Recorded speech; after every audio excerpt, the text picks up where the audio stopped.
Implantation. Fertilisation എന്ന് പറഞ്ഞു കഴിഞ്ഞാൽ മെയിൽ ഗാമീറ്റ് ആയിട്ടുള്ള സ്പേമും അതേപോലെ തന്നെ ഫീമെയിൽ ഗാമീറ്റ് ആയിട്ടുള്ള എഗ്ഗും തമ്മിൽ ഫ്യൂസ് ചെയ്യുന്ന പ്രോസസ്സിനെയാണ് എന്തെന്ന് പറയാ ഫെർട്ടിലൈസേഷൻ എന്ന് പറയുന്നത്. ഓക്കെ, അപ്പൊ ഫെർട്ടിലൈസേഷൻ നടക്കണമെങ്കിൽ അതിനു മുന്നേ ആദ്യം എന്ത് നടക്കണം? സ്പേമിനെ, മെയിൽ ബോഡിയിലുള്ള സ്പേമിനെ എവിടേക്ക് ട്രാൻസ്ഫർ ചെയ്യുന്ന? ഫീമെയിലിന്റെ ജെനിറ്റൽ ട്രാക്റ്റിലേക്ക് ട്രാൻസ്ഫർ ചെയ്യണം. And the transfer of male gamete to female reproductive tract, അതിനെ പറയുന്ന പേരാണ്, സെമന്റെ ട്രാൻസ്ഫർ ചെയ്യുന്ന പ്രോസസ്സിനെ പറയുന്ന പേരാണ് insemination. Insemination. Okay, so insemination എന്ന് പറയുന്ന പ്രോസസ്സ് വഴിയാണ് സെമനെ എവിടേക്ക് ട്രാൻസ്ഫർ ചെയ്യുന്നത്? ഫീമെയിൽ ബോഡിയിലേക്ക്, ഫീമെയിൽ റീപ്രൊഡക്റ്റീവ് ട്രാക്റ്റിലേക്ക് ട്രാൻസ്ഫർ ചെയ്യുന്നത്. അങ്ങനെ ഫീമെയിൽ റീപ്രൊഡക്റ്റീവ് ട്രാക്റ്റിലേക്ക് ട്രാൻസ്ഫർ ചെയ്യുന്ന സ്പേം പിന്നീട് എവിടേക്ക് എത്തും? യൂട്രസിലൂടെ പോയി ഫെലോപ്പിയൻ ട്യൂബിലേക്ക് എത്തും. ഫെലോപ്പിയൻ ട്യൂബിൽ 3 റീജിയൻസ് നമ്മൾ പഠിച്ചിട്ടുണ്ട് അല്ലെ? ഇസ്തമസ്, ആംബുല, അതേപോലെ തന്നെ ഇൻഫണ്ടിബിൾ. അപ്പോൾ ആദ്യം ഇസ്തമസിലൂടെ എവിടേക്ക് എത്തണം? ആംബുല എന്ന് പറയുന്ന റീജിയനിലേക്ക് എത്തണം. അങ്ങനെ ആംബുല എന്ന് പറയുന്ന റീജിയനിൽ ആരെത്തും? സ്പേം എത്തും. അതേ സമയം തന്നെ ഓവറി എന്ത് റിലീസ് ചെയ്തിട്ടുണ്ടായിരിക്കും? ഓവത്തിനെ റിലീസ് ചെയ്തിട്ടുണ്ടായിരിക്കും. റിലീസ് ചെയ്യുന്ന ഓവം ഇതേപോലെ എവിടേക്ക് എത്തും? ഈ ആംബുല എന്ന് പറയുന്ന റീജിയനിലേക്ക് എത്തും. അവിടെ വെച്ചിട്ടാണ്, അതായത് ആംബുലറി ഇസ്തമിക് ജംഗ്ഷനിൽ വെച്ചിട്ടാണ് എന്ത് നടക്കുക? ഫെർട്ടിലൈസേഷൻ എന്ന് പറയുന്ന ആ ഒരു പ്രോസസ്സ് നടക്കുന്നത്. ഓക്കെ, അപ്പൊ നമ്മൾ പറഞ്ഞു ഫെർട്ടിലൈസേഷന്റെ ടൈമില് സ്പേം എവിടേക്ക്? ഫീമെയിലിന്റെ റീപ്രൊഡക്റ്റീവ് ട്രാക്റ്റിലേക്ക് ട്രാൻസ്ഫർ ചെയ്യും. അങ്ങനെ ഈ സ്പേം എന്ത് ചെയ്യും? ഈ ഫെലോപ്പിയൻ ട്യൂബിലൂടെ ഇങ്ങനെ വന്ന് ഇസ്തമസിലൂടെ പോയി എവിടേക്ക് എത്തും? ആംബുല എന്ന് പറയുന്ന ഈ റീജിയനിലേക്ക് സ്പേം എത്തും. ഓക്കെ, അപ്പൊ സ്പേം ഇപ്പൊ എവിടെ എത്തി? ആംബുലയിലേക്ക് എത്തി. അപ്പൊ ഇവിടെയാണ് ഇപ്പൊ ആരുള്ളത്? സ്പേം ഉള്ളത്. ഓക്കെ, അതേ സമയം തന്നെ ഓവറി എന്ത് ചെയ്യും? ഓവം റിലീസ് ചെയ്യും by the process called ovulation. നമ്മൾ നേരത്തെ പറഞ്ഞു ഓവുലേഷന്റെ ടൈമിൽ റിലീസ് ചെയ്യുന്ന ഓവം എന്ന് പറയുന്നത് സെക്കൻഡറി ഊസൈറ്റ് ആണ്, അല്ലാതെ സെക്കൻഡ് മിയോട്ടിക് ഡിവിഷനും കൂടി കംപ്ലീറ്റ് ചെയ്തിട്ടുള്ള ആ ഊറ്റിതല്ല. സെക്കൻഡറി ഊസൈറ്റ് ആണ് എന്ത് ചെയ്യുന്നത്? റിലീസ് ചെയ്യുന്നത്. അപ്പൊ റിലീസ് ചെയ്യുന്ന ഓവത്തിനെ ഈ പറയുന്ന ഫിംബ്രിയെ, അതായത് ഇൻഫണ്ടിബിളത്തിന്റെ ഫിംഗർ ലൈക്ക് പ്രൊജക്ഷൻസ് ഉണ്ടല്ലോ, അതെന്ത് ചെയ്യും? കളക്ട് ചെയ്തിട്ട് അതും ഇതേപോലെ എവിടേക്ക് എത്തും? ഈ ആംബുല എന്ന് പറയുന്ന റീജിയനിലേക്ക് എത്തും. അപ്പൊ സൈമൾട്ടേനിയസ്ലി സ്പേമും അതേപോലെ തന്നെ എഗ്ഗും ഒരേ സമയം എവിടെ എത്തണം? ഈ ആംബുലറി റീജിയനിലേക്ക് എത്തണം, അല്ലെങ്കിൽ ആംബുലറി ഇസ്തമിക് ജംഗ്ഷനിലേക്ക് എത്തണം. അവിടെ വെച്ചിട്ടാണ് എന്ത് നടക്കുക? ഫെർട്ടിലൈസേഷൻ നടക്കുക. സോ സൈറ്റ് ഓഫ് ഫെർട്ടിലൈസേഷൻ എന്ന് പറയുന്നത് എവിടെയാണ്? Ampullary isthmic junction. അപ്പോ സപ്പോസ് ഈ പറയുന്ന സ്പേം ഇതേപോലെ ഇങ്ങനെ ആംബുലയിലേക്ക് എത്തി, പക്ഷേ ഓവം എത്തിയില്ല എന്ന് വിചാരിക്കുക. അപ്പൊ എന്താ നടക്കുക? ഫെർട്ടിലൈസേഷൻ നടക്കുമോ? ഇല്ല. ചുരുക്കി പറഞ്ഞു കഴിഞ്ഞാല് സ്പേമും എഗ്ഗും സൈമൾട്ടേനിയസ് ആയിട്ട് എത്തിയിട്ടില്ലെങ്കിൽ ഫെർട്ടിലൈസേഷൻ നടക്കില്ല. ഓക്കെ, അപ്പോ ഓവം ഇപ്പൊ ആംബുലയിൽ നിന്ന് മാറി ഇസ്തമസിൽ എത്തിയിട്ടുണ്ടാവും വിചാരിക്കുക. അപ്പോഴാണ് ഇപ്പൊ സ്പേം ഇവിടെ വന്നതെന്ന് വിചാരിക്കുക. അപ്പോഴും എന്ത് നടക്കില്ല? അവര് രണ്ടുപേരും തമ്മില് കൂട്ടിമുട്ടിയെങ്കിൽ പോലും അവിടെ എന്ത് നടക്കുന്നില്ല? ഫെർട്ടിലൈസേഷൻ നടക്കില്ല. ഫെർട്ടിലൈസേഷൻ നടക്കുന്ന ആ ഒരു റീജിയൻ നമ്മൾ നേരത്തെ പറഞ്ഞു. ഏതാണ് ഫെർട്ടിലൈസേഷൻ നടക്കുന്ന റീജിയൻ എന്ന് പറയുന്നത്? ആംബുലറി ഇസ്തമിക് ജംഗ്ഷൻ ആണ്. അതുകൊണ്ടാണ് എല്ലാ പോപ്പുലേഷൻ എന്ന് പറഞ്ഞു കഴിഞ്ഞാൽ കോയിറ്റസ് അല്ലെങ്കിൽ സെക്ഷൽ ഇന്റർകോഴ്സ് എന്ന് പറയും. എല്ലാ സെക്ഷൽ ഇന്റർകോഴ്സും എന്തിൽ അവസാനിക്കാത്തത്? ഫെർട്ടിലൈസേഷൻ അല്ലെങ്കിൽ പ്രഗ്നൻസിയിൽ അവസാനിക്കാത്തത്. പ്രഗ്നന്റ് ആവണമെങ്കിൽ എന്ത് നടക്കണം? ഓവും സ്പേമും ഒരേ ടൈമിൽ എവിടെ എത്തണം? ഈ ആംബുലറി ഇസ്തമിക് ജംഗ്ഷനിലേക്ക് എത്തണം. എങ്കിൽ മാത്രമേ എന്ത് നടക്കുള്ളൂ? ഫെർട്ടിലൈസേഷൻ നടക്കുള്ളൂ. ഓക്കെ, ഇനി ഫെർട്ടിലൈസേഷൻ നടന്നു. ഫെർട്ടിലൈസേഷൻ കഴിഞ്ഞ് കഴിഞ്ഞാൽ അടുത്ത സ്റ്റേജ് എന്താണ്? ഫെർട്ടിലൈസ് ചെയ്യുന്നത് 2 ഗാമീറ്റ്സ് ആണ്. ആ 2 ഗാമീറ്റ്സും ഏത് കണ്ടീഷനിലായിരിക്കും? ഹാപ്ലോയിഡ് കണ്ടീഷൻ ആണ്. ഹാപ്ലോയിഡ് എന്ന് പറയുമ്പോൾ എൻ കണ്ടീഷൻ ആണ്. ഹാഫ് സെറ്റ് ക്രോമസോംസ് മാത്രമേ ഉണ്ടാവുള്ളൂ എന്ന് നമ്മൾ നേരത്തെ പറഞ്ഞു. അപ്പോ ഈ 2 ഗാമീറ്റ്സ് തമ്മിൽ ഫ്യൂസ് ചെയ്ത് കഴിഞ്ഞാൽ എന്ത് സംഭവിക്കും? ഈ ഗാമീറ്റ്സ് തമ്മിൽ അതിനുള്ളിലുള്ള ന്യൂക്ലിയസും തമ്മിൽ എന്ത് ചെയ്യും? ഫ്യൂസ് ചെയ്യും. അപ്പൊ അങ്ങനെ ഉണ്ടാവുന്ന സാധനമാണ് ആര്? സൈഗോട്ട്. അപ്പൊ ഗാമീറ്റ്സ് ഫ്യൂസ് ചെയ്ത് കഴിഞ്ഞാൽ സൈഗോട്ട് ഉണ്ടാവും. ആ സൈഗോട്ട് എന്ന് പറയുന്നത് ഡിപ്ലോയിഡ് ആണ്. സോ ഫെർട്ടിലൈസേഷൻ പറയുന്ന അതേ സമയം തന്നെ നമുക്ക് അറിഞ്ഞിരിക്കേണ്ട വേറൊരു കാര്യമാണ് എഗ്ഗിന്റെ സ്ട്രക്ചർ എന്ന് പറയുന്നത്, അല്ലെങ്കിൽ ഓവത്തിന്റെ സ്ട്രക്ചർ എന്ന് പറയുന്നത്. ഇതാണ് ഒരു ഫീമെയിലിന്റെ ഓവം എന്ന് പറയുന്നത്. അതിന്റെ സ്ട്രക്ചർ ആണ് ഈ തന്നിട്ടുള്ളത്. അപ്പൊ ഓവത്തിന് കുറെ ലെയേഴ്സ് ഉണ്ട്. ഏറ്റവും ഔട്ടർ മോസ്റ്റ് ആയിട്ടുള്ള ഈ ഒരു ഫോളിക്കുലർ ആയിട്ടുള്ള ഈ ലെയറിനെയാണ് എന്തെന്ന് പറയുക? കൊറോണ റേഡിയേറ്റ എന്ന് പറയുന്നത്. സോ ലെയർ ആണ് ഇത് കൊറോണ റേഡിയേറ്റ. ഇതാണ് കൊറോണ റേഡിയേറ്റ എന്ന് പറയുന്നത്. ഈ ഫോളിക്കുലർ ആയിട്ടുള്ള സെൽസിന്റെ ആ ലെയറിനെയാണ് എന്തെന്ന് പറയാ കൊറോണ റേഡിയേറ്റ. അതിന്റെ തൊട്ടുള്ളിലായിട്ട് കാണുന്ന ലെയർ ആണ് സോണ പെല്യൂസിന. ഏറ്റവും ഉള്ളിൽ കാണുന്ന ലെയർ സോണ പെല്യൂസിന. സോണ പെല്യൂസിന കഴിഞ്ഞ് കഴിഞ്ഞാൽ അടുത്ത ഈ ഒരു സ്പേസ് ഉണ്ടല്ലോ, ഈ സ്പേസിനെ പറയുന്ന പേരാണ് പെരിവിറ്റലൈൻ സ്പേസ്. പെരിവിറ്റലൈൻ സ്പേസ്. പെരിവിറ്റലൈൻ സ്പേസ് എന്ന് പറഞ്ഞു കഴിഞ്ഞാൽ ഇതാണ് പെരിവിറ്റലൈൻ മെംബ്രെയിൻ. ആ പെരിവിറ്റലൈൻ മെംബ്രെയിന്റെയും അതേപോലെ തന്നെ ഈ ഉള്ളിൽ കാണുന്ന ഈ ഒരു ലെയർ ഉണ്ടല്ലോ, ഈ ലെയർ ഇതാണ് അതിന്റെ ഓവത്തിന്റെ പ്ലാസ്മ മെംബ്രെയിൻ. സോ ഓവത്തിന്റെ പ്ലാസ്മ മെംബ്രെയിനും അതേപോലെ തന്നെ പെരിവിറ്റലൈൻ മെംബ്രെയിനും, ഇതാണ് ആ രണ്ട് മെംബ്രെയിൻ. അതിനിടയിൽ കാണുന്ന ആ സ്പേസിനെയാണ് എന്തെന്ന് പറയാ പെരിവിറ്റലൈൻ സ്പേസ് എന്ന് പറയുന്നത്. അപ്പോ ഏറ്റവും ഔട്ടർമോസ്റ്റ് ലെയർ കൊറോണ റേഡിയേറ്റ, അതിനുള്ളിൽ കാണുന്ന ലെയർ സോണ പെല്യൂസിന, അതിനുള്ളിൽ കാണുന്നത് പെരിവിറ്റലൈൻ മെംബ്രെയിൻ. ആ പെരിവിറ്റലൈൻ മെംബ്രെയിന്റെയും എഗ്ഗിന്റെ പ്ലാസ്മ മെംബ്രെയിന്റെയും ഇടയിൽ കാണുന്ന സ്പേസിനെയാണ് എന്തെന്ന് പറയാ പെരിവിറ്റലൈൻ സ്പേസ് എന്ന് പറയും. ഇനി അതിനുള്ളിലാണ് എഗ്ഗിന്റെ സൈറ്റോപ്ലാസം ഉണ്ടായിരിക്കുക. ആ സൈറ്റോപ്ലാസത്തിലാണ് എന്തുണ്ടാകുന്നത് എഗ്ഗിന്റെ ന്യൂക്ലിയസ് കാണുന്നത്. ഓക്കെ, ഇനി ഫെർട്ടിലൈസേഷന്റെ ടൈമില് ഒരുപാട് സ്പേം എവിടേക്ക് വരുന്നുണ്ട്, ഒരൊറ്റ എഗ്ഗേ റിലീസ് ചെയ്യുന്നുള്ളൂ എങ്കിൽ പോലും 200 to 300 മില്യൺ സ്പേംസ് ആണ് എവിടേക്ക് എത്തുന്നത് യൂട്രസിലേക്ക് എത്തുന്നത്.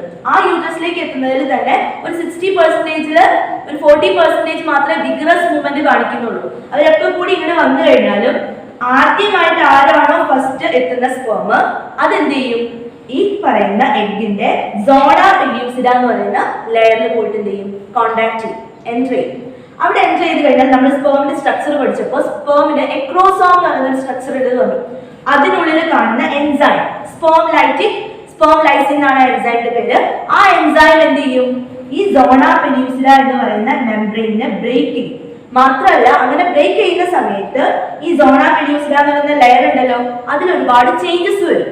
അങ്ങനെ ചേഞ്ചസ് വന്നു കഴിഞ്ഞാൽ ഇനിയും ഒരുപാട് സ്പേംസ് വരുന്നുണ്ടല്ലോ, എല്ലാ സ്പേംസ് വന്നു കഴിഞ്ഞാലും ഇനി ആർക്കും എന്ത് ചെയ്യാൻ പറ്റില്ല, ഈ സ്പേമിന്റെ ഉള്ളിലേക്ക് ഈ എഗ്ഗിന്റെ എഗ് മെംബ്രെയിന്റെ ഉള്ളിലേക്ക് എന്ത് ചെയ്യാൻ പറ്റില്ല, എൻറ്റർ ചെയ്യാൻ പറ്റില്ല. അതായത് ഒരു സ്പേമിന് ഒരു എഗ്ഗിനെ ഫെർട്ടിലൈസ് ചെയ്യാൻ പറ്റുള്ളൂ. ഒരു എഗ്ഗിനെ ഫെർട്ടിലൈസ് ചെയ്യാൻ ഒരൊറ്റ സ്പേമിന് മാത്രമേ പറ്റുള്ളൂ. അല്ലാതെ ഒന്നിൽ കൂടുതൽ സ്പേംസ് വന്നു എന്ന് വിചാരിച്ചിട്ട് എന്ത് നടക്കില്ല, ഫെർട്ടിലൈസേഷൻ. അത്രയും സ്പേംസിനും ഈ എഗ്ഗിന്റെ ഉള്ളിലേക്ക് എൻറ്റർ ചെയ്യാൻ പറ്റില്ല. Only one sperm can enter into one egg. അങ്ങനെ ഇതിനുള്ളിലേക്ക് എത്തുന്ന സമയത്ത് ഇതിന്റെ വാലൊക്കെ പോകട്ടോ. ആ എഗ്ഗിന്റെ ഹെഡ് റീജിയൻ സ്പേമിന്റെ ഹെഡ് റീജിയൻ ഉണ്ടല്ലോ അതിൽ നിന്ന് ന്യൂക്ലിയസ് മാത്രമേ എവിടേക്ക് പോകുന്നുള്ളൂ, ഈ എഗ്ഗിന്റെ മെംബ്രെയിന്റെ ഉള്ളിലേക്ക് എൻറ്റർ ചെയ്യുന്നുള്ളൂ. എന്നിട്ട് ഈ രണ്ട് ന്യൂക്ലിയസും തമ്മിൽ എന്ത് ചെയ്യും, ഫ്യൂസ് ചെയ്യും അല്ലെ. അങ്ങനെ ഫ്യൂസ് ചെയ്യുന്നതിനെയാണ് നമ്മൾ എന്തെന്ന് പറയുന്നത്, ഫെർട്ടിലൈസേഷൻ എന്ന് പറയുന്നത്. ഇങ്ങനെയാണ് ഫെർട്ടിലൈസേഷൻ നടക്കുക. ഫെർട്ടിലൈസേഷൻ കഴിഞ്ഞ് കഴിഞ്ഞാൽ രണ്ട് ന്യൂക്ലിയസും ഹാപ്ലോയിഡ് ആണ്. 23 ക്രോമസോം ഉള്ള രണ്ട് ന്യൂക്ലിയസ് തമ്മിൽ ചേർന്ന് കഴിഞ്ഞാൽ ഡിപ്ലോയിഡ് ആയിട്ടായിരിക്കും സൈഗോട്ട് ഫോം ചെയ്യുക. അപ്പൊ സൈഗോട്ടിന്റെ ക്രോമസോം നമ്പർ എത്രയായിരിക്കും, 46 ആയിരിക്കും. ഇനി സൈഗോട്ട് ഡിവൈഡ് ചെയ്യുന്നതൊക്കെ മൈറ്റോട്ടിക് ഡിവിഷൻ ആയിരിക്കും. അതായത് 46 ക്രോമസോം ഉള്ള ഒരു സെല്ല് ഡിവൈഡ് ചെയ്തിട്ട് ഇനി ഉണ്ടാകുന്ന എല്ലാ സെൽസിനും എത്ര ക്രോമസോം ആയിരിക്കും ഉണ്ടാവുക, 46 ക്രോമസോംസ് തന്നെ ആയിരിക്കും ഉണ്ടായിരിക്കുക. എഗ്ഗും സ്പേമും തമ്മിൽ ഫ്യൂസ് ചെയ്യുന്ന ആ ഒരു ടൈം ഉണ്ടല്ലോ, അതായത് സൈഗോട്ട് ഫോർമേഷന്റെ ആ ഒരു ടൈം, ആ ടൈമിലാണ് ജനിക്കാൻ പോകുന്ന കുട്ടി മെയിൽ ആണോ ഫീമെയിൽ ആണോ എന്ന് എന്ത് ചെയ്യുന്നത്, ഡിറ്റർമൈൻ ചെയ്യുന്നത്. ആ ഒരു ടൈമിൽ തന്നെ എന്തായിട്ട് അറിയും, അത് ജനിക്കാൻ പോകുന്നത് മെയിൽ ആണോ ഫീമെയിൽ ആണോ എന്ന് അറിയാൻ പറ്റും. ഇതിനുള്ളിൽ എന്തുണ്ടായിരിക്കും, ക്രോമസോംസ് ഉണ്ടായിരിക്കും. ആ ക്രോമസോംസ് എന്ന് പറയുമ്പോൾ 23 ക്രോമസോംസ് ആണുള്ളത്. അതിലൊരു ലാസ്റ്റ് ക്രോമസോം എന്ന് പറയുന്നത് നമ്മുടെ സെക്സ് ഡിറ്റർമിനേഷനുള്ള ക്രോമസോം ആണ് അല്ലെ. 23 പെയർ ക്രോമസോംസ് ഉണ്ടെങ്കിൽ ലാസ്റ്റ് ക്രോമസോം ഏതാണ്, സെക്സ് ഡിറ്റർമിനേഷനുള്ള ക്രോമസോംസ് ആണ്. ഫീമെയിൽ ആണെങ്കിൽ നമ്മുടെ ക്രോമസോം എന്ന് പറയുന്നത് XX ആയിരിക്കും. സെക്സ് ഡിറ്റർമിനേഷന്റെ രണ്ട് ക്രോമസോംസ് എന്ന് പറയുന്നത് പെയർഡ് ആയിട്ടുള്ള ക്രോമസോം എന്ന് പറയുന്നത് XX എന്നാണ്. അപ്പൊ XX കണ്ടീഷനിൽ വന്നു കഴിഞ്ഞാൽ ആരായിരിക്കും, ഫീമെയിൽ ആയിരിക്കും. പക്ഷേ മെയിൽ ആണെങ്കിൽ ഏതായിരിക്കും ഉണ്ടാവുക, XY ആയിരിക്കും ഉണ്ടാവുക. XY ആണ് ഉണ്ടായിരിക്കുക. ഓക്കെ, അപ്പൊ ഫീമെയിൽ ആണെങ്കിൽ XX ആയിരിക്കും, മെയിൽ ആണെങ്കിൽ XY ആണ് ഉണ്ടായിരിക്കുക. അപ്പൊ ഈ ഗാമീറ്റ്സില് ഫോം ചെയ്യുന്ന ഗാമീറ്റില് ഫീമെയിൽ ആണെങ്കിൽ ആ ഫോം ചെയ്യുന്ന ഗാമീറ്റ് ഉണ്ടല്ലോ, അതായത് എഗ്, ആ എഗ്ഗില് ഒരു പക്ഷേ എക്സ് ക്രോമസോം ഉള്ള എന്തായാലും 2 ഗാമീറ്റ്സ് ഫോം ചെയ്യും. ആ 2 ഗാമീറ്റ്സിലും എത്ര എണ്ണം മാത്രമേ ഉണ്ടാവുള്ളൂ? അതിൽ നിന്നുണ്ടാവുന്ന എല്ലാ ഗാമീറ്റ്സിലും എക്സ് ക്രോമസോംസ് മാത്രമേ ഉണ്ടാവുള്ളൂ. ചുരുക്കി പറഞ്ഞു കഴിഞ്ഞാൽ ഫീമെയിൽ ഗാമീറ്റ്സിൽ എല്ലാത്തിലും എക്സ് ക്രോമസോംസ് മാത്രമേ ഉള്ളൂ. പക്ഷേ മെയിലാണെങ്കിൽ 2 ഡിഫറെന്റ് ടൈപ്സ് ഗാമീറ്റ്സ് എന്ത് ചെയ്യുന്നുണ്ട്? 2 ഡിഫറെന്റ് ടൈപ്സ് ആയിട്ടുള്ള ഗാമീറ്റ്സ് ഫോം ചെയ്യുന്നുണ്ട്. ഒന്ന് എക്സ് ക്രോമസോം ഉള്ള ഗാമീറ്റും ഫോം ചെയ്യും, അതേപോലെ തന്നെ വൈ ക്രോമസോം ഉള്ള ഗാമീറ്റും ഫോം ചെയ്യും.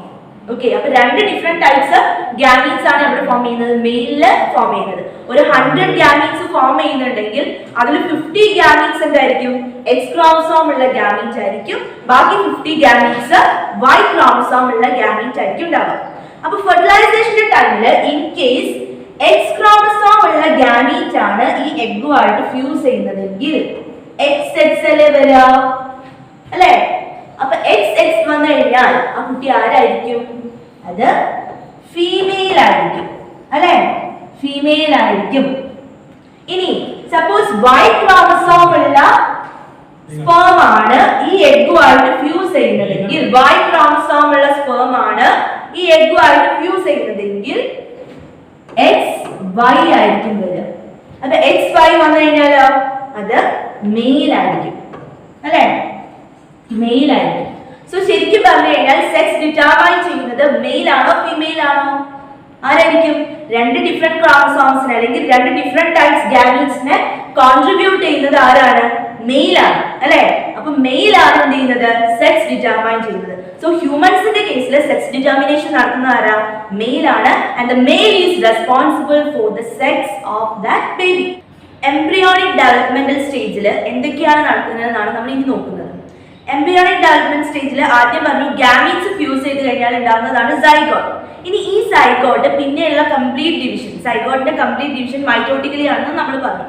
അങ്ങനെ സൈഗോട്ട് ഡിവൈഡ് ചെയ്യുന്നതിനെയാണ്, ആ മൈറ്റോട്ടിക്കലി ഡിവൈഡ് ചെയ്യുന്ന പ്രോസസ്സിനെയാണ് എന്തെന്ന് പറയാ? ക്ലീവേജ് എന്ന് പറയാം. സൈഗോട്ട് മൈറ്റോട്ടിക്കലി ഡിവൈഡ് ചെയ്യുന്നതിനെയാണ് ക്ലീവേജ് എന്ന് പറയാം. സോ ഒരു സെല്ല് ഡിവൈഡ് ചെയ്തിട്ട് എത്ര സെല്ലാവും? 2 സെല്ലാവും. പക്ഷെ ആ 2 സെൽസിനും ക്രോമസോം നമ്പർ എന്തായിരിക്കും? സെയിം ആയിരിക്കും, അല്ലെ? ഇനി ഇതിപ്പോ ഒരു സൈഗോട്ട് ആണെങ്കിൽ അതിനുള്ളില് ഇപ്പൊ 2 സെൽസ് ഫോം ചെയ്തിട്ടുണ്ടായിരിക്കും. കുറച്ച് കഴിഞ്ഞാൽ ഈ 2 സെൽസ് എന്ത് ചെയ്യും? വീണ്ടും മൈറ്റോട്ടിക്കലായിട്ട് ഡിവൈഡ് ചെയ്തിട്ട് അത് 4 ആവും. 4 എന്നുള്ളത് വീണ്ടും ഡിവൈഡ് ചെയ്തിട്ട് 8 ആവും. 8 പിന്നെ 16 ആവും. അപ്പൊ ഓരോ സെൽസിനെയും ഈ ഒരു ഇതിനുള്ളിലുള്ള സൈഗോട്ട് ഡിവൈഡ് ചെയ്തിട്ടുണ്ടാവുന്ന ഓരോ സെൽസിനെയും നമ്മൾ വിളിക്കുന്ന പേരാണ് ബ്ലാസ്റ്റോമിയേഴ്സ്. സൈഗോട്ട് ഡിവൈഡ് ചെയ്തിട്ട് അതിനുള്ളിലുള്ള ഓരോ സെൽസിനെയും വിളിക്കുന്ന പേര് ബ്ലാസ്റ്റോമിയേഴ്സ് എന്നാണ്. അങ്ങനെ 8 to 16 സെൽഡ് ആയിട്ടുള്ള 8 to 16 സെൽഡ് ആയിട്ടുള്ള ബ്ലാസ്റ്റോമിയേഴ്സിനെ ആ ഒരു സ്റ്റേജിനെ വിളിക്കുന്ന പേരാണ് മോറുല. 8 to 16 സെൽ സ്റ്റേജിനെ വിളിക്കുന്ന പേരാണ് മോറുല. ഓക്കെ, ഇനി ഈ 8 to 16 സെൽഡ് കഴിഞ്ഞ് പിന്നെയും അവരെന്ത് ചെയ്യും? മൈറ്റോട്ടിക്കലി ഡിവൈഡ് ചെയ്യും. അങ്ങനെ ഡിവൈഡ് ചെയ്തതിൽ എന്താ ഉണ്ടാവുക വെച്ചാൽ ആ കുറെ ബ്ലാസ്റ്റോമിയേഴ്സ് ഉണ്ടല്ലോ, അവര് ഇതിന്റെ പെരിഫറൽ ലൈനിലേക്ക് എന്ത് ചെയ്യും? മൂവ് ചെയ്യും. ഇതിന്റെ ആ സെല്ലിന്റെ പെരിഫറിയിലേക്ക് മൂവ് ചെയ്തിട്ട് സെന്ററിൽ ഒരു കാവിറ്റി എന്ത് ചെയ്യും? ഇടും. അല്ലെങ്കിൽ സെന്ററിൽ ഒരു കാവിറ്റി ലീവ് ചെയ്തിട്ടാണ് അവർ എന്ത് ചെയ്യുന്നത്? ആ പെരിഫറൽ സൈഡിലേക്ക് മൂവ് ചെയ്യുന്നത്. അപ്പൊ അങ്ങനെ മൂവ് ചെയ്ത് കഴിഞ്ഞാൽ ഇവിടെ നോക്കൂ, ഇതല്ലേ ആ പെരിഫറൽ സെൽസ്. അതിൽ കുറെ സെൽസ് എന്ത് ചെയ്യും? ഒരു പെർട്ടിക്കുലർ റീജിയനിലേക്ക് മൂവ് ചെയ്ത് പോകും. ഇപ്പൊ കുറെ സെൽസ് ഒരു ഭാഗത്തേക്ക്, ബാക്കിയൊക്കെ ആ ഒരു പെരിഫറൽ റീജിയനിലേക്ക് എന്ത് ചെയ്യും? മാറിയിട്ടായിരിക്കും നിൽക്കുന്നുണ്ടാവുക. ഈ പെരിഫറിയിൽ കാണുന്ന ഈ പറയുന്ന സെൽസിനെ അല്ലെങ്കിൽ ഈ കാണുന്ന സെൽസിനെ പറയുന്ന പേരാണ് ട്രോഫോബ്ലാസ്റ്റ്. ട്രോഫോബ്ലാസ്റ്റ്. ഓക്കെ, ഈ പെരിഫറിയിൽ കാണുന്നവരെ നമ്മൾ ട്രോഫോബ്ലാസ്റ്റ് എന്ന് പറയും. അതേപോലെ തന്നെ ഒരു ഗ്രൂപ്പ് ഓഫ് സെൽസ് നമ്മൾ ക്ലസ്റ്റർ ആയിട്ട് നിൽക്കുന്നു പറഞ്ഞല്ലോ, ആ സെൽസിനെ പറയുന്ന പേരാണ് inner cell mass. Inner cell mass. ഇതിൽ കാണുന്ന ഈ ഓരോ സെൽസ് എന്താണ്? ഓരോ ബ്ലാസ്റ്റോമിയേഴ്സ് ആണ് കേട്ടോ. ഇനി ഇതിൽ ഈ സെന്ററിൽ കാണുന്ന ഈ കാവിറ്റി ഉണ്ടല്ലോ, ഈ കാവിറ്റിനെ പറയുന്ന പേരാണ് ബ്ലാസ്റ്റോസീൽ. ബ്ലാസ്റ്റോസീൽ. ഓക്കെ, അപ്പൊ ഇന്നർ സെൽ മാസ് പറഞ്ഞു, അതേപോലെ തന്നെ ബ്ലാസ്റ്റോസീൽ പറഞ്ഞു. ഓക്കെ, ഇനി ഇത് കൂടാതെ 2 കാര്യം കൂടി പറയാനുണ്ട്. ഇത് 2 റീജിയൻസ് ആയിട്ട് മാറിയിട്ടുണ്ടാവുമല്ലോ. അതായത് group of cells inner cell mass cluster ആയിട്ട് നിൽക്കുന്ന ആ ഒരു റീജിയനെ പറയുന്ന പേരാണ് ആനിമൽ പോൾ. Animal Paul. അതേപോലെ തന്നെ ഈ ആനിമൽ പോളിന്റെ ഓപ്പോസിറ്റ് റീജിയനെ പറയുന്ന പേരാണ് എന്ത്? Vegetal pole. Vegetal pole. So ഈ ബ്ലാസ്റ്റോമിയേഴ്സ് എന്ത് ചെയ്യും, പെരിഫറൽ റീജിയനിലേക്ക് പോയി കഴിഞ്ഞിട്ട് അവർ എന്ത് ഫോം ചെയ്യും, ട്രോഫോബ്ലാസ്റ്റ് ഫോം ചെയ്യും. അതേപോലെ തന്നെ അതിലെ ബാക്കിയുള്ള സെൽസ് ഒക്കെ കൂടിയിട്ട് ഒരു ഭാഗത്തേക്കായിട്ട് പോയിട്ടുണ്ടാവും. അതിനെയാണ് എന്തെന്ന് പറയാ, ഇന്നർ സെൽമാസ് എന്ന് പറയും. ആ ഇന്നർ സെൽമാസ് ഉള്ള ആ റീജിയനെ പറയുന്ന പേരാണ് ആനിമൽ പോൾ. ആനിമൽ പോളിന്റെ ഓപ്പോസിറ്റ് ആയിട്ടുള്ള റീജിയനെ പറയുന്ന പേരാണ് വെജിറ്റൽ പോൾ. ഇനി ഇതിന്റെ സെന്ററിൽ ഒരു ക്യാവിറ്റി ഫോം ചെയ്യുന്നുണ്ട്. ആ സ്പേസിന് അല്ലെങ്കിൽ ആ ക്യാവിറ്റിനെ പറയുന്ന പേരാണ് ബ്ലാസ്റ്റോസീൽ. ഇതില് ഈ ട്രോഫോബ്ലാസ്റ്റ് എന്ന് പറയുന്ന റീജിയൻ ആണ് എന്ത് ചെയ്യുന്നത്, ഇംപ്ലാന്റേഷന്റെ ടൈമിൽ പോയിട്ട് നമ്മുടെ എൻഡോമെട്രിയത്തിൽ പോയിട്ട് ബൈൻഡ് ചെയ്യുന്നത്. അതെന്താന്ന് നമ്മൾ പറയും. അതേപോലെ തന്നെ ഈ ഇന്നർ സെൽമാസ് ഉണ്ടല്ലോ, ഇന്നർ സെൽമാസിൽ സ്പെഷ്യലൈസ്ഡ് ആയിട്ടുള്ള കുറച്ച് സെൽസ് ഉണ്ട്. ആ സെൽസിനെ പറയുന്ന പേരാണ് സ്റ്റെം സെൽസ്. Stem cells. ഈ സ്റ്റെം സെൽസിന്റെ പ്രത്യേകത ദേ ആർ ടോട്ടിപൊട്ടന്റ് സെൽസ്. അതായത് ടോട്ടൽ പൊട്ടൻസി ഉള്ള ആ ഒരു സെല്ലിൽ നിന്ന് ഒരു എൻറ്റയർ ഓർഗൻ അല്ലെങ്കിൽ ഒരു എൻറ്റയർ ഓർഗാനിസം തന്നെ ഫോം ചെയ്യാൻ പൊട്ടൻസി ഉള്ള സെൽസിനെയാണ് എന്തെന്ന് പറയാ, സ്റ്റെം സെൽസ് എന്ന് പറയും. അപ്പൊ അങ്ങനെയുള്ള സ്റ്റെം സെൽസ് ആണ് ഇവിടെ കാണുന്നത്, ഇന്നർ സെൽമാസിൽ കാണുന്നത്. അതുകൊണ്ടാണ് ഈ ഇന്നർ സെൽമാസ് എന്തായിട്ട് മാറുന്നത്, ഈ ഇന്നർ സെൽമാസ് ആണ് ഒരു എംബ്രിയോ ഡെവലപ്പ് ചെയ്യുന്നത്. ഇന്നർ സെൽമാസ് ആണ് എന്തായിട്ട് മാറുന്നത്, ഫീറ്റസ് ആയിട്ട് ഡെവലപ്പ് ചെയ്യുന്നത്. ട്രോഫോബ്ലാസ്റ്റ് എന്ത് ചെയ്യും, അതിനൊരു പ്രൊട്ടക്റ്റീവ് ലെയർ ആയിട്ടാണ് മാറുക. ഓക്കെ, അപ്പൊ ഇതാണ് ബ്ലാസ്റ്റോസിസ്റ്റിനെ കുറിച്ചിട്ട് പറയാനുള്ളത്. അതായത് ഈ ഒരു സ്റ്റേജിനെ അല്ലെങ്കിൽ ഇങ്ങനെയുള്ള സ്ട്രക്ചറിനെ വിളിക്കുന്ന പേരാണ് എന്ത്, ബ്ലാസ്റ്റോസിസ്റ്റ്. ബ്ലാസ്റ്റോസിസ്റ്റിന്റെ ഫോർമേഷൻ കഴിഞ്ഞ് കഴിഞ്ഞാൽ വീണ്ടും സെൽസ് ഡിവൈഡ് ചെയ്തിട്ട് അടുത്ത സ്റ്റേജ് ഫോം ചെയ്യും. ആ സ്റ്റേജിനെയാണ് എന്തെന്ന് പറയാ, ഗ്യാസ്ട്രുല എന്ന് പറയാം. അങ്ങനെ ഗ്യാസ്ട്രുല ഫോർമേഷനെ നമ്മൾ എന്ത് പറയും, ഗ്യാസ്ട്രുലേഷൻ എന്ന് പറയും. അപ്പൊ ഗ്യാസ്ട്രുലേഷൻ എന്ന് പറഞ്ഞു കഴിഞ്ഞാൽ എന്താ വെച്ചാല്, ഈ പറയുന്ന സ്റ്റെം സെൽസ് ഉണ്ടല്ലോ, സ്റ്റെം സെൽസ് 3 ലെയേഴ്സ് ആയിട്ട് ഫോം ചെയ്യും. ഏറ്റവും ഔട്ടർമോസ്റ്റ് ആയിട്ടുള്ള ലെയറിനെ പറയുന്ന പേരാണ് എക്ടോഡേം. ഔട്ടർമോസ്റ്റ് ലെയറിനെ പറയുന്ന പേരാണ് എക്ടോഡേം.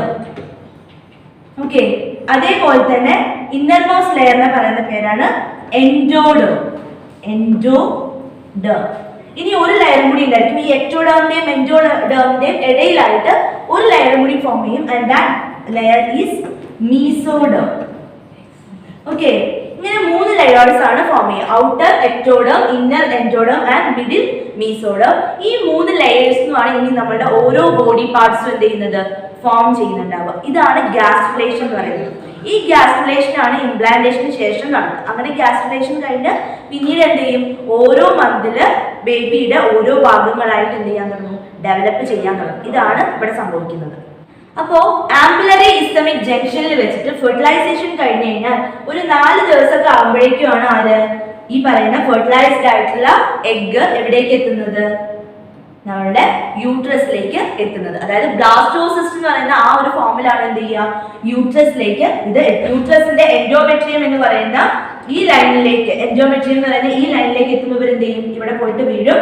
അവിടെ എത്തിക്കഴിഞ്ഞാൽ ഈ എൻഡോമെട്രി എന്ത് ചെയ്യുന്ന വെച്ച് കഴിഞ്ഞാൽ അവിടെയുള്ള സെൽസ് ഒക്കെ എന്ത് ചെയ്യും, മൾട്ടിപ്ലൈ ചെയ്യും. സെൽസ് മൾട്ടിപ്ലൈ ചെയ്തിട്ട് ഈ ബ്ലാസ്റ്റോസിസ്റ്റിനെ അത് എന്ത് ചെയ്യും, കവർ ചെയ്തിട്ട് ഗ്രോ ചെയ്യും. അപ്പൊ ഇനി ഈ പറയുന്ന എൻഡോമെട്രിയത്തിന്റെ അല്ലെങ്കിൽ ഈ കവറിങ്ങിന് ഉള്ളിലായിരിക്കും ആര് ഡെവലപ്പ് ചെയ്യുന്നുണ്ടാവുക, എംബ്രിയോ ഡെവലപ്പ് ചെയ്യുന്നുണ്ടാവുക. അങ്ങനെ എംബ്രിയോ എൻഡോമെട്രിയത്തിൽ അറ്റാച്ച് ചെയ്ത് ഗ്രോ ചെയ്യുന്നതിനെയാണ്, നറിഷ്മെന്റ് ഒക്കെ ഡിറൈവ് ചെയ്ത് ഗ്രോ ചെയ്യുന്നതിനെയാണ് എന്തെന്ന് പറയാ, ഇംപ്ലാന്റേഷൻ എന്ന് പറയുന്നത്. ഇങ്ങനെ ഇംപ്ലാന്റേഷൻ നടന്നെങ്കിൽ മാത്രമേ അവിടെ പ്രഗ്നന്റ് ആയി എന്നുള്ള ടേം നമുക്ക് എന്ത് ചെയ്യാൻ പറ്റുള്ളൂ, യൂസ് ചെയ്യാൻ പറ്റുള്ളൂ. അതുവരെ ഫെർട്ടിലൈസ് ചെയ്തു നമുക്ക് പറയാം. പക്ഷെ പ്രഗ്നൻസി എന്ന് പറയുന്നത്, പ്രഗ്നൻസി നടക്കണമെങ്കിൽ എന്തുണ്ടാവണം, ഇംപ്ലാന്റേഷൻ ഉണ്ടായിരിക്കണം. അങ്ങനെ ഇംപ്ലാന്റേഷൻ നടന്നിട്ട് പിന്നെ എന്ത് ചെയ്യും, ഈ എംബ്രിയോ അവിടെ എന്ത് ചെയ്യും, മൾട്ടിപ്ലൈ ചെയ്യും. അപ്പൊ എംബ്രിയോ അവിടെ മൾട്ടിപ്ലൈ ചെയ്യണമെങ്കിൽ അവിടെ കുറച്ച് ചേഞ്ചസുകളൊക്കെ നടക്കണം, അല്ലെങ്കിൽ കുറച്ച് കാര്യങ്ങൾ, പുതിയതായിട്ടുള്ള കാര്യങ്ങൾ അവിടെ ഡെവലപ്പ് ചെയ്യണം. അതെന്താണെന്നാണ് ഏതിൽ പറയുന്നത്, പ്ലാസന്റേഷൻ എന്ന് പറയുന്ന ഭാഗത്ത് പറയുന്നത്. അപ്പൊ പ്ലാസന്റേഷൻ എന്ന് പറഞ്ഞു കഴിഞ്ഞാൽ ഫോർമേഷൻ ഓഫ് പ്ലാസന്റ, അതിനെയാണ് എന്തെന്ന് പറയാ, പ്ലാസന്റേഷൻ എന്ന് പറയുന്നത്. അതെന്താണെന്ന് നമുക്ക് നോക്കാം. അപ്പോൾ സപ്പോസ് ഇതാണ് മദറിന്റെ എൻഡോമെട്രിയം എന്ന് പറയുന്ന ആ ഒരു ലെയർ എന്ന് വിചാരിക്കുക. ആ എൻഡോമെട്രിയത്തിൽ എന്ത് ചെയ്തിട്ടുണ്ടായിരിക്കും, അറ്റാച്ച് ചെയ്തിട്ട് ആര് ഗ്രോ ചെയ്യുന്നുണ്ടായിരിക്കും, നമ്മുടെ എംബ്രിയോ ഗ്രോ ചെയ്യുന്നുണ്ടായിരിക്കും. എംബ്രിയോ അറ്റാച്ച് ചെയ്തു, എൻഡോമെട്രിയത്തിൽ അറ്റാച്ച് ചെയ്തു. അതേപോലെ തന്നെ എൻഡോമെട്രിയത്തിന്റെ സെൽസ് ആണ് ഈ കാണുന്നതെന്ന് വിചാരിക്കുക. ആ സെൽസ് എന്ത് ചെയ്യും, ഇതിനെ കവർ ചെയ്തിട്ടായിരിക്കും ഗ്രോ ചെയ്യുന്നുണ്ടാവുക. ഓക്കെ, അപ്പൊ അങ്ങനെ ഗ്രോ ചെയ്യുന്ന സമയത്ത് എന്താ സംഭവിക്കുക വെച്ചാല്, ഇതിപ്പോ നമ്മുടെ ഡെവലപ്പിംഗ് ഫീറ്റസ് ആണെന്ന് വിചാരിക്കുക. അപ്പോ ഈ ബ്ലാസ്റ്റോസിസ്റ്റിന്റെ ഈ ട്രോഫോബ്ലാസ്റ്റ് എന്ന് പറയുന്ന ഈ ഔട്ടർമോസ്റ്റ് ലെയർ ഉണ്ടല്ലോ, ആ ഔട്ടർമോസ്റ്റ് ലെയറിൽ നിന്ന് ചെറിയ ഫിംഗർ ലൈക്ക് പ്രൊജക്ഷൻസ് എന്ത് ചെയ്യും, ഈ എൻഡോമെട്രിയത്തിനുള്ളിലേക്ക് ആഴ്ന്ന് ഇറങ്ങും. അതായത് ആ മദറിന്റെ മെറ്റേണൽ ബോഡി ഉണ്ടല്ലോ, ആ മെറ്റേണൽ ബോഡിയിലുള്ള സെൽസിന്റെ ഇടയിലേക്ക് ഇതെന്ത് ചെയ്യും, ഇറങ്ങും. അതായത് ഒരു മണ്ണിനുള്ളിലേക്ക് വേരെങ്ങനെയാണോ ആഴ്ന്നിറങ്ങുന്നത്, അതേപോലെ ഈ പറയുന്ന ട്രോഫോബ്ലാസ്റ്റിനുള്ളിൽ നിന്ന് എന്ത് ചെയ്യും, അവിടെ നിന്നുള്ള സെൽസ് അല്ലെങ്കിൽ കൊറിയോണിക് വില്ല എന്ന് പറയുന്ന ആ ഒരു സ്ട്രക്ചർ എന്ത് ചെയ്യും, ഇതിനുള്ളിലേക്ക് ഡെപ്തിലേക്ക് ഇറങ്ങിയതിന് ശേഷം ഈ ഒരു സ്ട്രക്ചറിനെ, ഈ ഒരു ഡിസ്ക് ലൈക്ക് ആയിട്ടുള്ള, ഇവിടെ ഒരു ഡിസ്ക് ലൈക്ക് ആയിട്ടുള്ള ഒരു സ്ട്രക്ചർ ഫോം ചെയ്യും. ആ സ്ട്രക്ചറിനെ പറയുന്ന പേരാണ് എന്ത്, പ്ലാസന്റ. അപ്പൊ പ്ലാസന്റയെ പറയുന്ന വേറൊരു പേരാണ്, ഇപ്പൊ മലയാളത്തിൽ നമ്മൾ പ്ലാസന്റയെ മറുപിള്ള എന്നാണ് പറയുന്നത്. അപ്പൊ പ്ലാസന്റയുടെ ഫംഗ്ഷൻ എന്താണെന്ന് ചോദിച്ചു കഴിഞ്ഞാൽ, ഈ പ്ലാസന്റയാണ് സ്ട്രക്ചറൽ ആൻഡ് ഫങ്ഷണൽ യൂണിറ്റ് എന്നുള്ള ലെവലിൽ വർക്ക് ചെയ്യുന്നത്. കാരണം പ്ലാസന്റ എന്ത് ചെയ്യും, പ്ലാസന്റയാണ് ഈ കുട്ടിക്ക് ആവശ്യമുള്ള ഓക്സിജനും അതേപോലെ തന്നെ ന്യൂട്രിയൻസ് ഒക്കെ എത്തിക്കുന്നത്. കുട്ടിയുടെ ബോഡിയിലേക്ക് ഓക്സിജനും ന്യൂട്രിയൻസ് ഒക്കെ എത്തിക്കുന്നത് പ്ലാസന്റ വഴിയാണ്. അതേപോലെ തന്നെ കുട്ടിയുടെ ബോഡിയിൽ ഉണ്ടാവുന്ന വേസ്റ്റ് മെറ്റീരിയൽസിനെ റിമൂവ് ചെയ്യുന്നതും ഇതിലൂടെയാണ്, പ്ലാസന്റയിലൂടെയാണ്. അതുകൂടാതെ പ്ലാസന്റ എന്തായിട്ട് ആക്ട് ചെയ്യുന്നുണ്ട്, ഒരു എൻഡോക്രൈൻ ഗ്ലാൻഡ് ആയിട്ട് ആക്ട് ചെയ്യുന്നുണ്ട്. പ്ലാസന്റയ്ക്ക് മെയിൻ ആയിട്ട് 3 ഫങ്ഷൻസ് ആണുള്ളത്.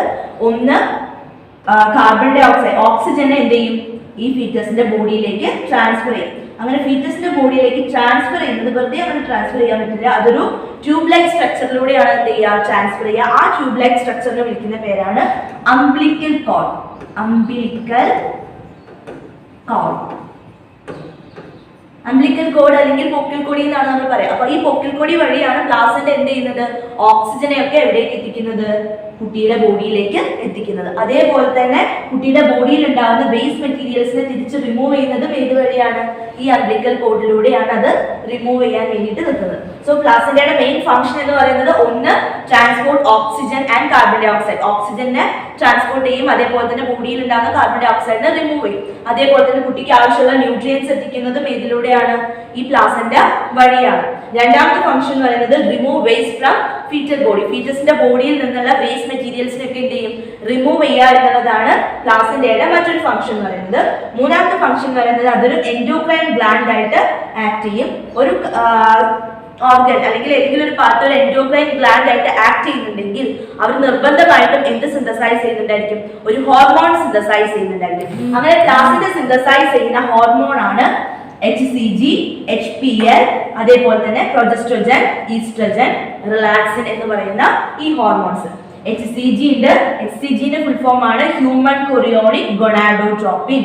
അതേപോലെ തന്നെ HPL, human placental Lactogen, progestogen, അതേപോലെ തന്നെ ഈസ്ട്രജൻ, പിന്നെ റിലാക്സിൻ. ഇത്രയും ഹോർമോൺസ് ആണ് പ്രൊഡ്യൂസ് ചെയ്യുന്നത്, പ്ലാസന്റ പ്രൊഡ്യൂസ് ചെയ്യുന്നത്. പ്ലാസന്റ ഈ റിലാക്സിൻ എന്ന് പറയുന്ന ഹോർമോണെ ശരിക്കും പറഞ്ഞു കഴിഞ്ഞാൽ പ്ലാസന്റയും ഓവറി കൂടിയിട്ടാണ് എന്ത് ചെയ്യുന്നത്, പ്രൊഡ്യൂസ് ചെയ്യുന്നത്.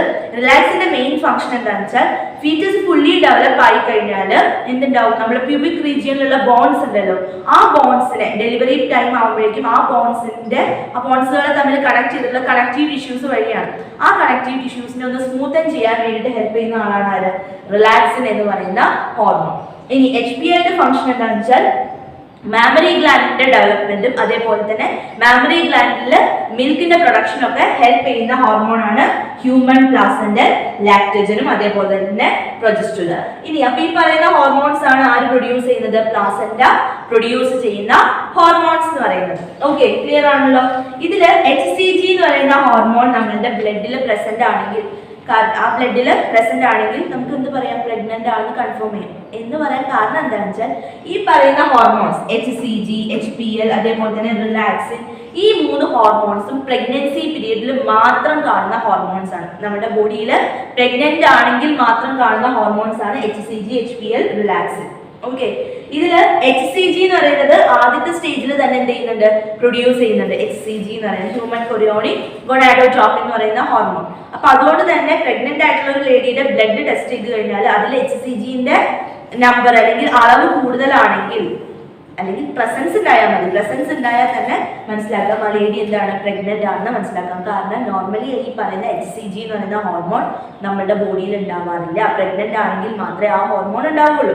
ഓക്കെ, അപ്പോൾ പ്രഗ്നൻസി പീരീഡിൽ മാത്രമായിട്ട് കാണുന്ന ഹോർമോൺ ആണ് HCG, HPL, അതേപോലെ തന്നെ റിലാക്സിൻ എന്ന് പറയുന്ന ഹോർമോൺസ്. അപ്പൊ ഇത്രയുമാണ് ഇംപ്ലാന്റേഷൻ അതേപോലെ തന്നെ പ്ലാസന്റേഷൻ എന്ന് പറയുന്ന ഭാഗത്ത് പറയാനുള്ളത്. ഇംപ്ലാന്റേഷൻ എന്ന് പറഞ്ഞു കഴിഞ്ഞാൽ ബ്ലാസ്റ്റോസിസ്റ്റ് എന്ത് ചെയ്യും, എൻഡോമെട്രിയത്തിൽ പോയിട്ട് അറ്റാച്ച് ചെയ്തിട്ട് ഗ്രോ ചെയ്യുന്നതിനെയാണ് എന്തെന്ന് പറയാ ഇംപ്ലാന്റേഷൻ എന്ന് പറയുന്നത്. ഇംപ്ലാന്റേഷൻ കഴിഞ്ഞ് കഴിഞ്ഞാൽ അടുത്ത സ്റ്റേജ് എന്ന് പറയുന്നത് പ്ലാസന്റേഷൻ ആണ്. പ്ലാസന്റേഷന്റെ ടൈമിൽ എന്താ ഉണ്ടാവുക, ട്രോഫോബ്ലാസ്റ്റിൽ നിന്ന് കൊറിയോണിക് വില്ലൈ എന്ത് ചെയ്യും, ഡെവലപ്പ് ചെയ്യും. ഈ കൊറിയോണിക് വില്ലൈ ഇതാണ് ഇപ്പൊ മെറ്റേണൽ ബോഡി എങ്കിൽ അതിനുള്ളിലേക്ക് ഈ കൊറിയോണിക് വില്ലൈ എന്ത് ചെയ്യും, ഇന്റർഡിജിറ്റേറ്റ് ചെയ്ത് ഉള്ളിലേക്ക് ആഴ്ന്നിറങ്ങും. എന്നിട്ട് അതിൽ അറ്റാച്ച് ചെയ്ത് നിൽക്കും.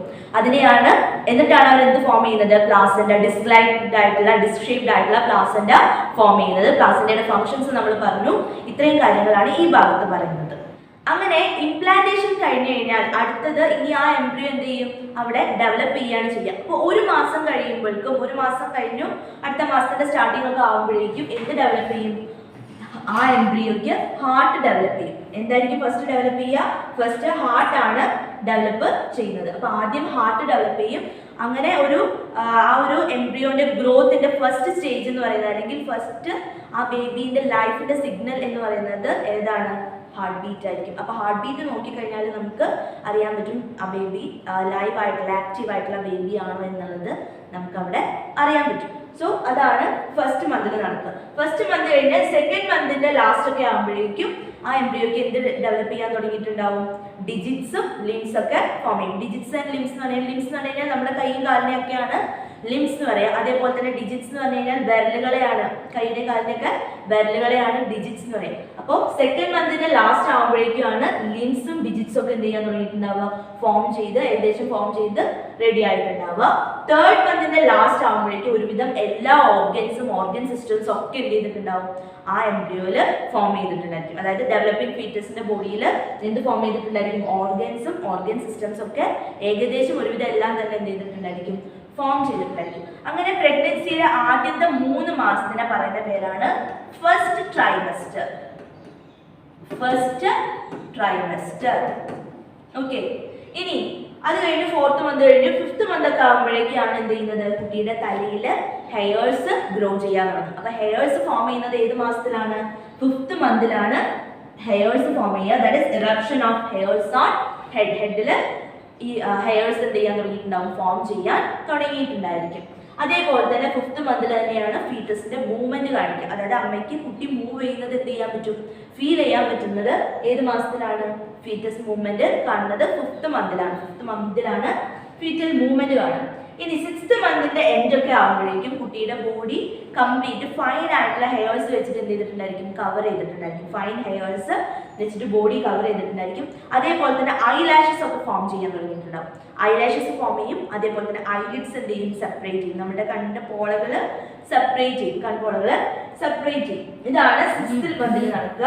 6th മന്ത് കഴിഞ്ഞു 7th മന്തിലും ബാക്കി പ്രോപ്പർ ഡെവലപ്മെന്റ്സ് ഒക്കെ കഴിഞ്ഞ് 8th മന്ത് ആകുമ്പോഴേക്കും 8th മന്തിലാണ് എന്ത് നടക്കുന്നത്, നമ്മൾ മുന്നേ പറഞ്ഞിട്ടുണ്ട്. 8th മന്തിൽ കുട്ടി ബേബി ബോയ് ആണെങ്കിൽ അബ്ഡോമിനൽ ക്യാവിറ്റിയിൽ ഉണ്ടായിരുന്ന ആ സ്ക്രോട്ടം എന്ത് ചെയ്യും, അബ്ഡോമിനൽ ഉണ്ടായിരുന്ന ടെസ്റ്റിസ് എന്ത് ചെയ്യും, സ്ക്രോട്ടത്തിലേക്ക് ഡിസെൻഡ് ചെയ്യും. അങ്ങനെ ഡിസെൻഡ് ചെയ്യുന്നത് ഏത് മന്തിലാണ്, 8th മന്തിന്റെ ലാസ്റ്റിലാണ് സ്ക്രോട്ടം എന്ത് ചെയ്യുന്നുണ്ടാവുക, ഡിസെൻഡ് ചെയ്യുന്നുണ്ടാവുക. 9th മന്ത് ആകുമ്പോഴേക്കും നമ്മുടെ ബേബി കംപ്ലീറ്റ്ലി ഫുള്ളി ഡെവലപ്ഡ് ആയിട്ടുണ്ടായിരിക്കും. അതായത് the foetus is fully developed for ഡെലിവറിക്ക് റെഡി ആയിട്ടായിരിക്കും ആയിരിക്കുന്നുണ്ടാവുക. നമ്മുടെ ഫീറ്റസ് റെഡി ആയിട്ടായിരിക്കും ഇരിക്കുന്നുണ്ടാവുക. ഓക്കെ, അപ്പോൾ ഒരു പ്രഗ്നൻസി പീരിയഡ് അല്ലെങ്കിൽ ജസ്റ്റേഷൻ പീരിയഡ് എന്ന് പറയുന്നത് ഒരു 37 to 42 വീക്സ് ആണ് കൺസിഡർ. ഒരു ആവറേജ് 37 to 42 വീക്സ് ആണ് പ്രഗ്നൻസി പീരിയഡ് അല്ലെങ്കിൽ ജസ്റ്റേഷൻ പീരിയഡ് ആയിട്ട് കൺസിഡർ ചെയ്യുന്നത്. ഓക്കെ, സോ ഇതാണ് എംബ്രിയോണിക് ഡെവലപ്മെന്റൽ സ്റ്റേജിൽ പറയുന്നത്. ഫസ്റ്റ് മന്തിൽ ഹാർട്ട് ഡെവലപ്പ് ചെയ്യും. ഹാർട്ട് ബീറ്റ് നമുക്ക്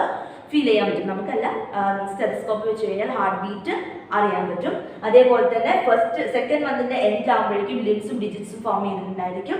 തേർഡ് മന്തിന്റെ എൻഡ് ആകുമ്പോഴേക്കും most of all the organs and organ system forms. ആദ്യത്തെ 3 മാസത്തിനെയാണ് നമ്മൾ ഫസ്റ്റ് ട്രൈമസ്റ്റർ എന്ന് പറയാം.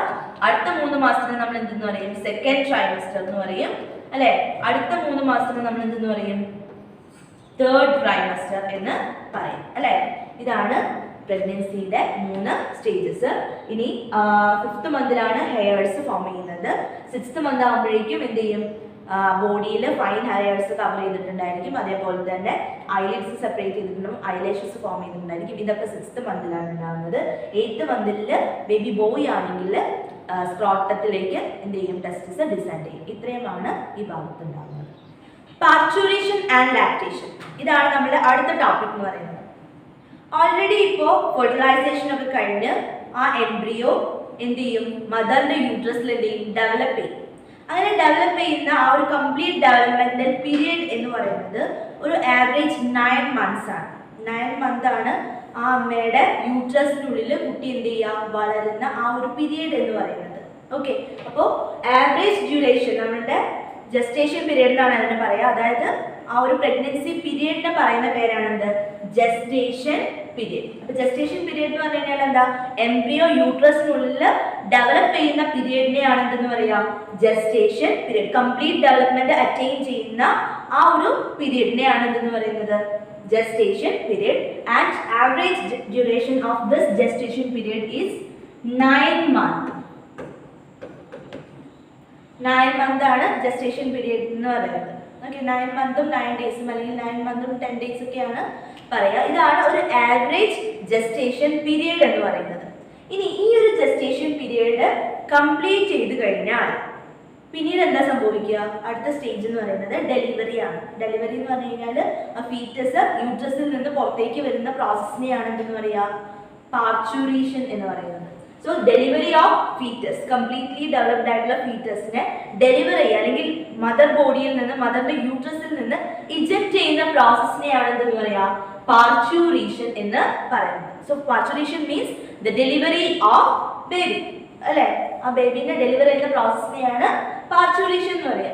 അപ്പൊ എങ്ങനെയായിരിക്കും ഈ പാർച്യൂറേഷൻ നടക്കുന്നുണ്ടാവുക, വെറുതെ അങ്ങനെ പാർച്യൂറേഷൻ നടക്കില്ലല്ലോ. കംപ്ലീറ്റ് ഡെവലപ്മെന്റ് അറ്റൈൻ ചെയ്ത് കഴിഞ്ഞാൽ ആ ഒരു കംപ്ലീറ്റ്ലി ഡെവലപ്ഡ് ആയിട്ടുള്ള, ഫുള്ളി ഡെവലപ്ഡ് ആയിട്ടുള്ള ഫീറ്റസ് അവരെന്ത് ചെയ്യും, ഒരു സിഗ്നൽ പ്രൊഡ്യൂസ് ചെയ്യും. ഓക്കെ, ഒരു സിഗ്നൽ പ്രൊഡ്യൂസ് ചെയ്യും. ആ ഒരു സിഗ്നൽ അതിന്റെ റിസൾട്ട് ആയിട്ട് മദറിന്റെ യൂട്രസ് ചെറിയ തോതിൽ എന്ത് ചെയ്യും, കോൺട്രാക്ട് ചെയ്യും. മദറിന്റെ യൂട്രസിൽ ഒരു ചെറിയ ഒരു കോൺട്രാക്ഷൻ ഉണ്ടാവും. ആ ഒരു റിഫ്ലക്സ് അതിനെയാണ് എന്തെന്ന് പറയാ, ഫീറ്റൽ ഇജക്ഷൻ റിഫ്ലക്സ് എന്ന് പറയുന്നത്. അതായത് ഞാൻ ഫുള്ളി ഡെവലപ്ഡ് ആയി, ഇനി എനിക്ക് ഇവിടെ ഇരിക്കാനുള്ള സമയമൊന്നുമില്ല, എനിക്ക് പുറത്തേക്ക് വരണം എന്ന് പറയുന്ന പോലെ ആ ഫീറ്റസ് ഫുള്ളി ഡെവലപ്ഡ് ആയി എന്ന് പറഞ്ഞിട്ട് ഒരു സിഗ്നല്, ഒരു റിഫ്ലക്സ് പ്രൊഡ്യൂസ് ചെയ്യും. ആ റിഫ്ലക്സിന്റെ റിസൾട്ട് ആയിട്ട് മദറിന്റെ യൂട്രസ് എന്ത് ചെയ്യും, കോൺട്രാക്ട് ചെയ്യും. ചെറുതായിട്ടൊന്ന് യൂട്രസിന്റെ മസിൽസ് ചെറുതായിട്ടൊന്ന് എന്ത് ചെയ്യും, കോൺട്രാക്ട് ചെയ്യും. ആ സിഗ്നലിനെ അല്ലെങ്കിൽ ആ റിഫ്ലക്സിനെയാണ് എന്തെന്ന് പറയാ, ഫീറ്റൽ ഇജക്ഷൻ റിഫ്ലക്സ് എന്ന് പറയുന്നത്. ഓക്കെ, ഇനി ഈ ഫീറ്റൽ ഇജക്ഷൻ റിഫ്ലക്സിന്റെ റിസൾട്ട് ആയിട്ട് ആ റിഫ്ലക്സിനെ നമ്മുടെ സെൻട്രൽ നെർവസ് സിസ്റ്റം ഉണ്ടല്ലോ, അതിനെ സെൻട്രൽ നെർവസ് സിസ്റ്റം, അതായത് നമ്മുടെ ഹൈപ്പോതലാമസ് അല്ലെങ്കിൽ പിറ്റ്യൂട്ടറി ഗ്ലാൻഡ് അതെന്ത് ചെയ്യും, റെക്കഗ്നൈസ് ചെയ്യും. അതിന്റെ റിസൾട്ട് ആയിട്ട് പിറ്റ്യൂട്ടറി ഗ്ലാൻഡ് ഓക്സിറ്റോസിൻ എന്ന് പറയുന്ന ഹോർമോണിനെ എന്ത് ചെയ്യും, റിലീസ് ചെയ്യും. ഫീറ്റൽ ഇജക്ഷൻ റിഫ്ലക്സ് വരും.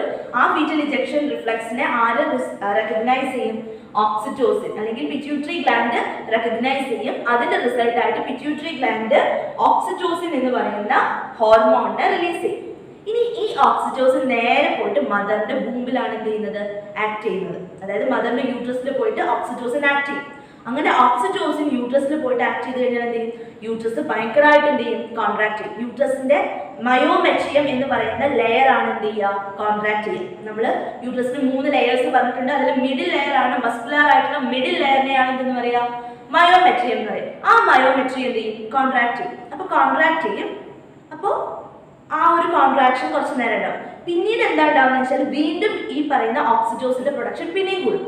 അപ്പോൾ യൂട്രസിന്റെ മസിൽ വീണ്ടും ഒന്ന് എന്ത് ചെയ്യും, കോൺട്രാക്ട് ചെയ്യും. അങ്ങനെ കോൺട്രാക്ട് ചെയ്ത് ആദ്യം കുറച്ചായിരിക്കും പ്രൊഡ്യൂസ് ചെയ്യുന്നുണ്ടാവുക.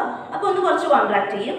പിന്നീട് ആ പ്രൊഡക്ഷൻ, ഓക്സിറ്റോസിന്റെ പ്രൊഡക്ഷൻ എന്ത് ചെയ്യാൻ തുടങ്ങും, കൂടി വരും. അതിനനുസരിച്ചിട്ട് യൂട്രസിന്റെ മസിൽസ് എന്ത് ചെയ്യും, കൂടുതലായിട്ട് കോൺട്രാക്ട് ചെയ്യും. അങ്ങനെ കോൺട്രാക്ട് ചെയ്ത് വന്ന് ആ ഒരു ഫീറ്റസിനെ ഫുള്ളി അതിൽ നിന്ന് എന്ത് ചെയ്യും, ഇജക്ട് ചെയ്ത് കളയും. ഇജക്ട് ചെയ്ത് ആ ഒരു പ്രോസസ്സിനെയാണ് എന്തെന്ന് പറയാ, പാർച്യൂറേഷൻ എന്ന് പറയുന്നത്. Which means the delivery of baby. Okay, അപ്പൊ ഇതാണ് എന്തിൽ നടക്കുന്നത്, പാർച്യൂറേഷനിൽ നടക്കുന്നത്. ഒന്നുകൂടി പറയാം, ഫുള്ളി ഡെവലപ്ഡ് ആയിട്ടുള്ള ഫീറ്റസ് ഒരു സിഗ്നൽ പ്രൊഡ്യൂസ് ചെയ്യും. അതിന്റെ റിസൾട്ട് ആയിട്ട് യൂട്രൈൻ മസിൽസിന്റെയും ചെറുതായിട്ട് കോൺട്രാക്ട് ചെയ്യും. And that reflex is known as foetal ejection reflex. ഈ ഈ ഫീറ്റൽ ഇജക്ഷൻ റിഫ്ലക്സിനെ ആര് റിസീവ് ചെയ്യും? പിറ്റ്യൂട്ടറി ഗ്ലാൻഡ് റിസീവ് ചെയ്യും, അല്ലെങ്കിൽ സെൻട്രൽ നെർവസ് സിസ്റ്റം റിസീവ് ചെയ്യും. അതിന്റെ റിസൾട്ട് ആയിട്ട് പിറ്റ്യൂട്ടറി ഗ്ലാൻഡ് എന്ത് ചെയ്യും?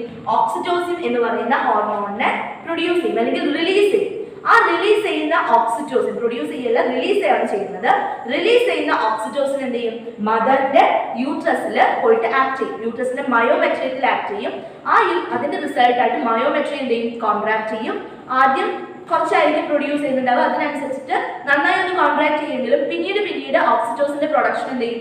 കൂടി കൂടി വരും. അതിനനുസരിച്ചിട്ട് യൂട്രൈൻ മസിൽസിന്റെ കോൺട്രാക്ഷൻ എന്ത് ചെയ്യും? ഇൻക്രീസ് ചെയ്യും.